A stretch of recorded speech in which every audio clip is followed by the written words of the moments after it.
Em relação ao Olavo de Carvalho, eu posso contar a história. Não, eu sei que você organizou o livro dele lá e tal, mas ele é Eu bolsonarista, queria conversar né? com o Olavo, cara. Eu também queria conversar com o Queria que Olavo. ele viesse aí pra caralho. Mas ele Seria nem mora muito aqui, ele mora legal, nos eu Estados acho. Unidos, né?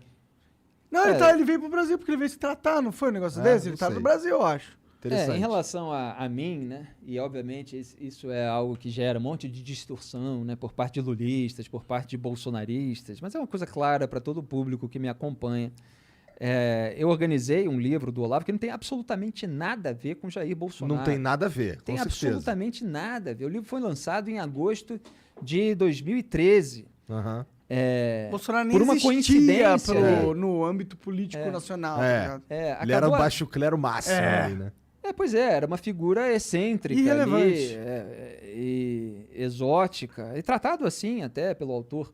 Mas eu estava só lembrando que foi um pouquinho depois das jornadas de junho de 2013, que teve aquelas manifestações e tal. Muito importante. Mas também o livro não tinha nada a ver com elas, porque ele estava sendo gestado, organizado por mim já antes daquelas manifestações, mas calhou de acontecer num momento Propício. em que tinha uma comoção nacional ali em torno da política, o livro entrou ali também, ganhou uma turbinada por causa disso, mas por causa de vários outros fatores, até pelo público que ele tinha construído na rede social. Então, o livro, ele nem sequer é só sobre política, né? Você tem ali toda uma parte sobre formação da personalidade. Sim. Então, você tem uma introdução sobre juventude, artigos sobre a juventude, sobre pobreza, por exemplo, mas é sobre conhecimento, eu dividi em temas, né? Então, você tem conhecimento, você tem vocação, tudo isso que faz parte da formação da vida. Envolve essas questões de tribo, o sujeito desde jovem, aí às vezes permanece até a velhice e tal, porque não quer sair da sua tribo. Isso está lá no livro, o mínimo que você precisa saber para não ser um idiota. Aí ele passa por questões sociais, aí vem com uma explicação sobre o funcionamento de democracia, e aí ele entra em aspectos culturais, aí políticos e intelectuais mais profundos em termos de estudo, caminhos e tal. Eu fiz uma escadinha para aquelas pessoas que eram leigas, porque eu considero aquela obra e continuo considerando extremamente importante, relevante. Eu acho que as pessoas têm que parar de demonizar o cara porque ele tem pensamentos merdas. Não quer dizer que um relógio quebrado não possa acertar 2 vezes ao dia. Mas Monark, o que você está falando é importante porque reflete aquilo que eu estava falando, que é do binarismo. As pessoas só entendem se a pessoa é boa ou mal, se é amigo ou é inimigo. Com certeza. Se agora ela tá junto ou tá separado de alguém e tal, não sei o quê. É tipo eu falar Então, que eu vou pegar um exemplo extremo aqui, muito extremo. Não me cancelem, por favor. Mas é a mesma coisa que falar que Hitler não era capaz de fazer um bom jantar. Tá ligado? O Hitler, você por tá mais usando que o exemplo mais extremo possível. Possível, mas é que é bom pra elucidar um ponto, entendeu? O Hitler, Claro. por mais que ele seja um monstro, entendeu? Um cara completamente desprezível, não quer dizer que ele não sabia fazer um bom... Não, ele era um pintor foda, por exemplo. Exato! Exato, é isso que eu tô falando. Então, Não quer dizer que o cara é um monstro, que ele não tenha um bom ponto ali ou aqui. Não tô... O Zahar Hitler é um merda, né? Com certeza. Já tá bêbado, né? Desculpa, mano. mas a gente entendeu o que você quis dizer, Monark. E de fato, as coisas precisam ser analisadas por aquilo que elas são no Hitler é um momento em merda. que elas Hitler acontecem. é um né? merda. Quer dizer, não é mais porque ele morreu faz muito Já tempo. é, mano. Ele é um bosta, esse Hitler. Eu odeio ele. É o líder do nazismo aí que exterminou milhões de judeus. Mas, e às sim, vezes o nazismo é usado aqui só como xingamento no Brasil, nazista, e eu não gosto disso. Mas eu deixa gosto de claro que descrever as coisas. minha opinião é que ele é um lixo de ser humano. Então, naquele momento, era importante organizar aquilo, porque fazia parte da história, até da formação de muita gente ali que estava começando a escrever coluna e repetindo algumas coisas que o Olavo dizia anos antes, etc. Mas aquele momento era uma descrição, na parte política, porque tem toda essa parte que perdura, mas na parte política era uma descrição dos processos envolvendo a esquerda. Dos processos políticos mesmo e de todas as alianças, do que aquilo representava na visão do autor e aqueles acontecimentos também sendo usados para se retornar aos fundamentos das questões, distinguindo determinados conceitos importantes e tal. Então, tem uma perenidade ali.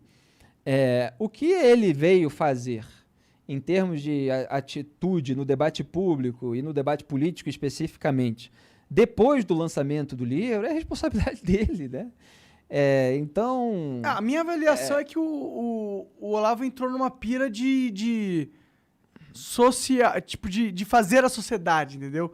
Tipo, mano, eu tô numa posição muito importante, entendeu? Então, as pessoas estão ouvindo o que eu falo, então eu vou usar essa minha posição pra jogar a sociedade pro lado que vai ser mais benéfico. Mas aí, fudeu. Quando você acha que você tá nessa posição, onde você sabe pra onde você tem que jogar a sociedade pro lado mais benéfico, e que você tem o caminho pro bem, fudeu. Você se pôs numa posição impossível. Uma posição de Jesus. Quando o cara se põe numa posição de Jesus, fodeu. Desconfie desse cara. Não vou ficar aqui analisando todas as coisas, mas assim, eu já tinha divergências naquela época, logo em seguida, em questões políticas, já falei isso até em várias entrevistas, questões sobre impeachment ou cassação de mandato, eu tinha as minhas opiniões, eu era colunista já há uma década, mais até talvez, a gente está falando de 2013, né, eu estou com 18 anos de carreira aí como colunista, então é só calcular, e aí... começou a conversar com a família Bolsonaro na internet, isso tudo veio depois do livro. Eu até escrevi Breve História do Bolsolavismo, um artigo que quem quiser procurar, pode procurar, quando eu estava no Antagonista, está lá no site, que mostra aquelas primeiras conversas, ele defendendo a importância da formação de uma militância dirigida, você vê? Essa claque bolsonarista virtual é o que resultou daquela defesa de necessidade. E, obviamente, eu vi tudo isso se formando e, em termos intelectuais e morais, se deformando, né? Porque muita gente que passou a recorrer à desinformação, ao acobertamento, à passada de pano e tal. E eu continuei jornalista. Eu continuo a mesma pessoa, com os mesmos princípios, combatendo as mesmas coisas, independentemente do governo. E com uma visão que era, por exemplo, o Olavo, quando ele foi dar uma entrevista para o Pedro Bial, da qual ele se orgulhava bastante, porque o Pedro Bial falava, a esquerda está subindo ao poder? Ele falava, tá, e tal. E ele falou antes do governo do PT surgir, que a gente vê pelas universidades e tal, o controle acadêmico, etc., deu todas as justificativas dele, com base ali na Revolução Cultural, Antônio Gramsci, infiltração nos centros disseminadores de ideia da sociedade.